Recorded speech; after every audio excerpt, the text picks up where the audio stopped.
Yesus baik, baik buat saya.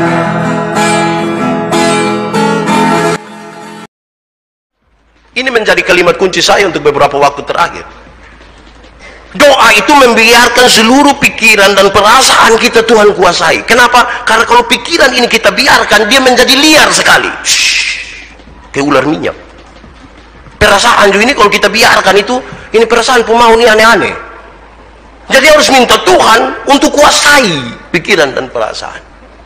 Saudara, ada satu waktu awal bulan Januari yang lalu, ada satu sekolah, saya tidak usah sebut itu nama sekolah ya, dia merayakan Natal. Ada seorang ibu telepon saya, Pak Pendeta, bisa kok pimpin acara Natal kami ke sekolah? Ibu itu tanggal berapa, jam berapa? Dia sebut tanggal, tapi saya ingat waktu persis itu jam 8 pagi. Saya bilang, ibu tidak bisa. Karena apa? Karena jam yang sama, hari yang sama itu saya pimpin satu Natal di SMP Angkasa di Penfui. Ibu yang Pak Pendeta, tahun lalu Bapak yang khotbah, jadi kami sepakatin tahun Bapak khotbah. Saya bilang, ibu tunggu sedikit, kalau saya coba telepon itu orang dong. Dan tidak mungkin saya batal toh, hanya karena ibu terus saya batal ini. Kegeng-geng. Jadi sudah, saya telepon, Pak Guru, ini baru ada yang kasih tahu saya untuk pimpin tanggal 8, itu jam 8 pagi. Bapak dong bisa geser sedikit, jam 10 pagi kok. Oh Bapak, tidak apa-apa Bapak. Boleh, nanti anak-anak menunggu, tidak apa-apa. Oke baik, saya telepon, ibu bisa. Tapi ingat ibu jam 8 pagi. Oh iya Pak, aman Pak, tepat waktu. Liturgi ke mana ibu? Pokoknya pasah, hanya kami guru-guru menyanyi, situ sudah. Jadi, saya bayangkan ini pendek-pendek, aman. Kami masih komunikasi sampai H-2. Ibu bilang, Pak Pendeta, saya antar ini surat kok. Jangan ibu, cari saya susah. Jadi ibu foto ke WA saya. Jangan, kami mau antar. Jangan ibu, cari saya susah. Saya ini kayak apa kok, hilang-hilang. Cari saya susah. Ibu foto saja WA. Ternyata ibu tidak foto juga, saya tidak apa-apa. Pas hari 7.15 saya keluar dari rumah menuju ke itu tempat. Sampai di sana saudara, tidak ada orang. Saya mulai rasa ke karmana kok. Saudara bisa rasa saya pura rasa itu. Beberapa menit kemudian datang satu bapak, dia tanya, Pak, minta maaf, Pak cari siapa? Kemojengkel lah.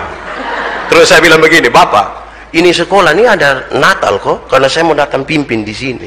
Oh Pak, betul, kita Natal Pak. Tapi ini acara Natal tuh di Gereja Anugerah El Tari, bukan di sini. Bayangkan kami dua omong jam tidak kasih tahu tempat. Dia kira saya ini penuh karunia, jadi bisa tahu itu tempat di mana. Saya cepat-cepat balik oto lari ke Gereja Anugerah, sampai di sana 8:10. Sampai di gereja itu masih juga saya sendiri. Mungkin saya bersama-sama dengan Yesus saja. Dalam kesendirian itu tiba-tiba datang Pak Kepala Sekolah. Shalom Pak Pendeta. Shalom. Kami kenal, kami dua bercerita. Terus saya bilang, Pak Pendeta, kenapa Pak Pendeta datang tempo-tempo? Ke mana kok? Terus saya bilang, Bapak, ibu yang hubungi saya itu kami sepakat tata sampai terakhir sepakat jam 8 pagi Pak. Aduh Pak Pendeta, itu ibu tidak kasih tahu Pak kok. Saya kasih tahu apa? Kami pun kesepakatan itu anak-anak datang jam 8 dan Pak Pendeta serta undangan lain jam 9. Hebat toh. Kurang 5 menit jam 9 atau kurang 10 menit jam 9 itu ibu datang. Dan dia dari belakang saya tidak tahu. Saya duduk lihat. Begitu tuh tidak mungkin baca Alkitab. Ya saya duduk lihat HP begini, tiba-tiba yang ibu sampai. Pas sampai dia bilang begini, pasti Bapak Maraveta.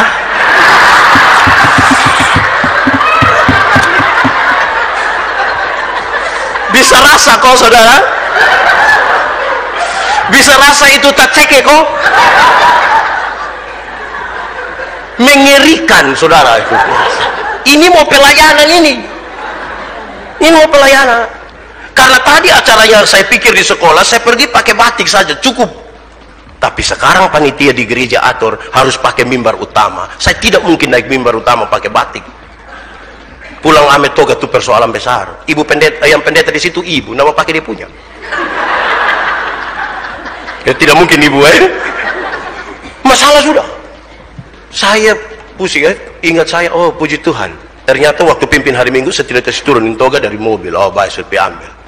Kesempatan ini saya masuk di ruang pendeta, saya berdoa. Tuhan, tolong kuasai pikiran dan perasaan saya. Kan ini mau pelayanan. Jangan sampai itu ibu tuh bikin saya. Kan itu saya berdoa, Tuhan tolong kuasai ini pikiran dan perasaan. Saya berharap saudara menangkap sesuatu di sini. Amin kok. Masalah itu ada, bikin tacike, bikin susah, bikin sedih. Tapi ketika saudara menjadi satu bagian dari gereja yang berdoa, hari ini saudara harus berdoa, Tuhan tolong kuasai pikiran dan perasaan saya. Amin. Ada hal yang buat kita tidak aman. Saya pimpin habis itu kebaktian, pas habis saya turun itu buka bagian langsung Leoto. Saya tahu itu ibu telepon saya berapa, saya tidak ambil.